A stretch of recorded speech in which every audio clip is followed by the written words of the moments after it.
Olá, turma do quarto ano! Bem-vinda, querida aluna Beatriz! Na aula de hoje de História, vamos aprender sobre os trabalhadores dos engenhos, quem eram eles, e sobre a história do Quilombo dos Palmares. Então vamos ao nosso vídeo. O engenho de açúcar colonial foi a primeira atividade econômica de grande escala, mercantilista, exercida pelos portugueses nas terras coloniais. Neste empreendimento, toda a sociedade colonial brasileira estava envolvida de alguma forma. Os engenhos coloniais ditaram todo o ritmo de vida e a economia da sociedade colonial nos séculos XVI e XVII. Os senhores de engenho constituíam o grupo mais poderoso da colônia. Eram donos de grande riqueza, terras e escravos. Suas principais ocupações eram a aquisição de terras, o comércio do açúcar, a compra, a venda e o controle dos escravos, a administração da propriedade e o pagamento dos salários aos trabalhadores livres. Em todas as etapas da produção do açúcar, havia a presença maciça dos escravos. Eram eles que realizavam a parte mais perigosa e penosa do trabalho. Os trabalhadores especializados podiam ser feitores. O feitor de plantações escolhia as terras para o plantio, o tipo de cana e os momentos adequados para o cultivo e a colheita. O feitor da moeda recebia a cana e controlava a produção do caldo. Acima deles havia o feitor-mor, que cuidava do ritmo da produção, controlando o transporte da cana para as moedas e garantindo a manutenção e o bom funcionamento dos equipamentos. Mestre de açúcar. Esse era o trabalhador mais bem pago, pois a qualidade do produto final dependia em grande parte do seu conhecimento e da sua experiência. O mestre de açúcar provava o caldo a todo momento. Quando o melaço atingia o ponto, ele determinava sua retirada do fogo e o encaminhava para a purga. Outros trabalhadores. O purgador administrava o processo de clareamento do açúcar. O caixeiro coordenava a embalagem do açúcar já branqueado e retirava parte dos impostos que cabia à coroa. Na cidade, outro caixeiro se responsabilizava da venda do produto para os comerciantes que o levariam para o exterior. Os escravos. A marca da vida dos escravos era a violência. Eram retirados à força da sua terra natal, faziam trabalhos pesados e insalubres, se alimentavam mal, sofriam castigos frequentes, as famílias e as nações africanas eram desintegradas. Essa foi a marca na vida do negro escravizado na América Portuguesa. Eram tratados como peças. Escravos ladinos e escravos boçais. No engenho, as peças eram novamente selecionadas.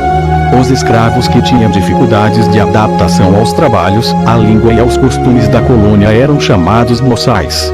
Eram destinados às tarefas cansativas, repetitivas, tanto na lavoura quanto na casa das máquinas. Os considerados mais capazes para aprender as novas técnicas e manusear equipamentos mais complexos eram os ladinos. Trabalhavam nas moendas, nas caldeiras, na casa de purgar, na casa grande e nas oficinas, olarias, carpintarias, ferrarias. A casa grande. A casa grande era a residência dos senhores de engenho. As primeiras construções, com paredes de barro e teto de sapé ou folhas de palmeira, tornaram-se sólidas, com alicerces em pedra e telhados de barro. Podiam ser térreas ou com mais de um andar. Tinham muitos cômodos. Até o século XVIII raramente foram luxuosas. Tinham poucos móveis e objetos decorativos. Atenção especial era dada ao oratório doméstico ou à capela, onde ficavam os santos de devoção da família. A senzala. Os escravos viviam na senzala. Era uma construção quase sempre precária, com paredes de barro e cobertura de sapé, que sempre exigia reparos. Internamente o espaço individual era pequeno, com divisória de palha trançada ou pau a pique, o que dificultava a privacidade. Uma vez por ano os escravos recebiam roupas e tecidos, feitos de algodão grosseiro.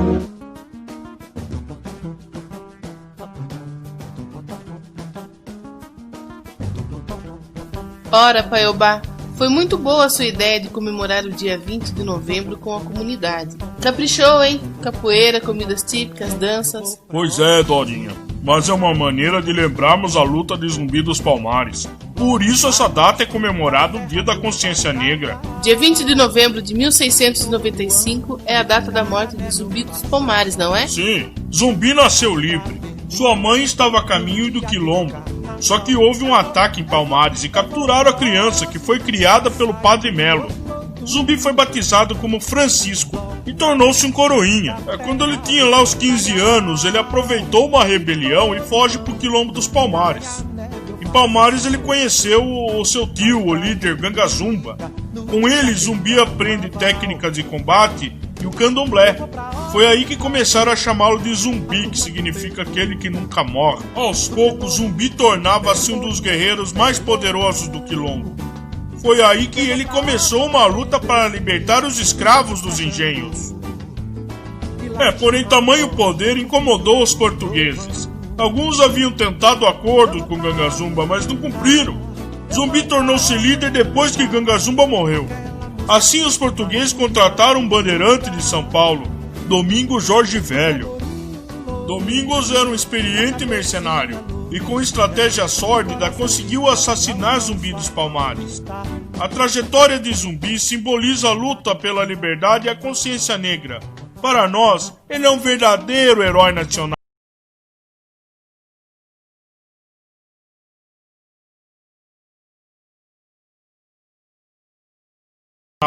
Muito bem, vamos agora às atividades de fixação da aula de hoje. Na página 149 do livro de História, na página 150,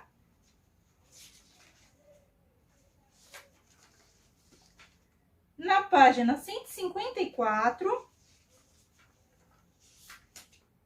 na página 156. Vamos lá. Página 149. Leia cada uma das descrições e descubra a que grupo se refere. Indígenas, africanos, escravizados, proprietários de terra? Qual desses? A.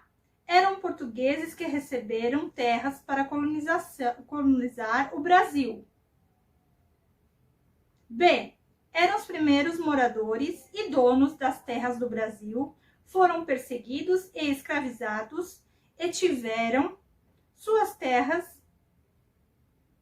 abandonaram suas terras e fugiram para o interior do território. C. Eram originários de algumas regiões da África, foram trazidos para o Brasil e comprados pelos proprietários de terras. Mesmo escravizados, não deixaram de lutar para conseguir a liberdade. 2. A escravidão dos indígenas e dos africanos forçou seus povos a esquecerem sua cultura e seus costumes.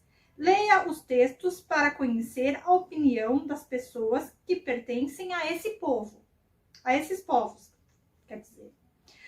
A perda da terra por causa da escravidão afetou os valores culturais do povo indígena.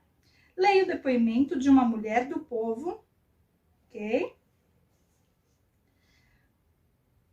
Convivi com a natureza, com o mato, com a terra, com as raízes, com os papagaios, que recebem da própria boca do dono o alimento já mastigado.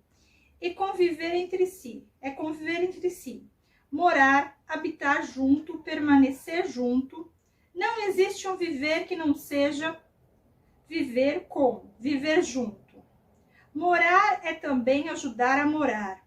A capacidade de morarem todos juntos numa mesma casa, sem compartimentos,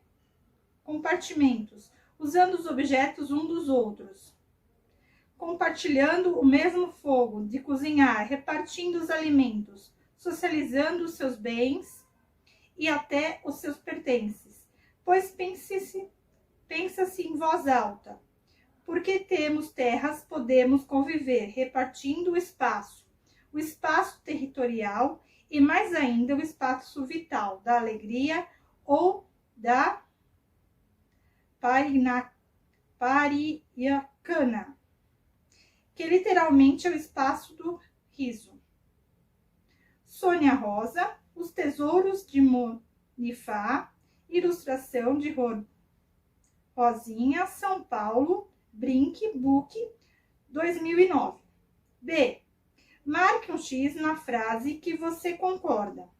A mulher acredita que a terra é importante para os indígenas e que a invasão e a expulsão dessas terras podem levar seu povo a esquecer o que é viver junto, repartir o espaço, permanecer junto, valores importantes da sua cultura?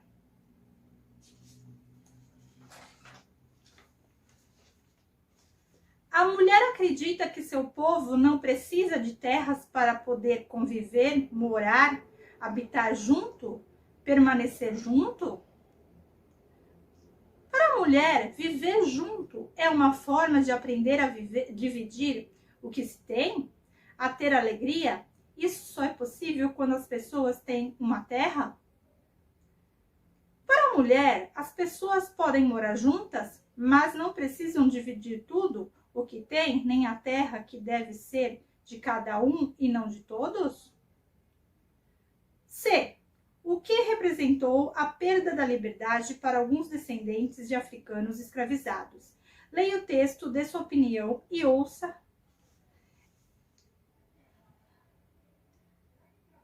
Para os meus filhos e os filhos dos meus filhos, as raízes de vocês estão na minha África. Por isso, devem amar esse lugar com toda a força do amor que mora no fundo do coração de vocês. É lá que encontrarão a mim e a toda a nossa gente. Desejo que sejam livres de corpo e alma e que em sua vida sejam tratados por todos com dignidade e respeito. Não se esqueçam da nossa história.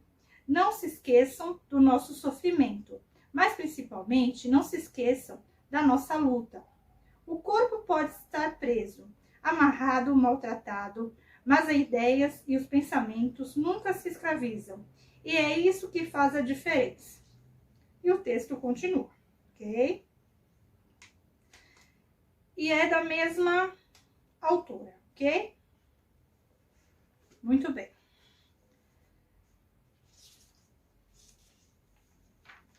Continuando. Agora, na página 154, ok? Ok, vamos lá. Circule a expressão que completa cada frase para explicar como está organizado o Quilombo dos Palmares.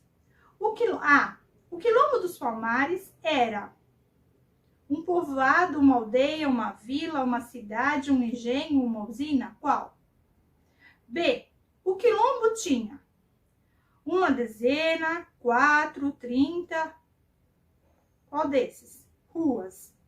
Elas eram largas, estreitas, curtas, compridas. Quais desses? C. As casas eram feitas do quê? Barro amassado? Madeira? Tijolo ou cal? Com cobertura de telhas, folhas de palheira, pedaços de madeira? D.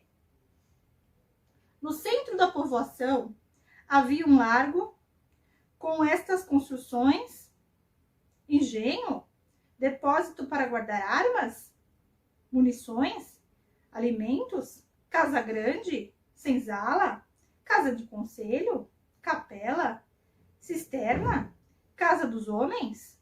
Qual desses?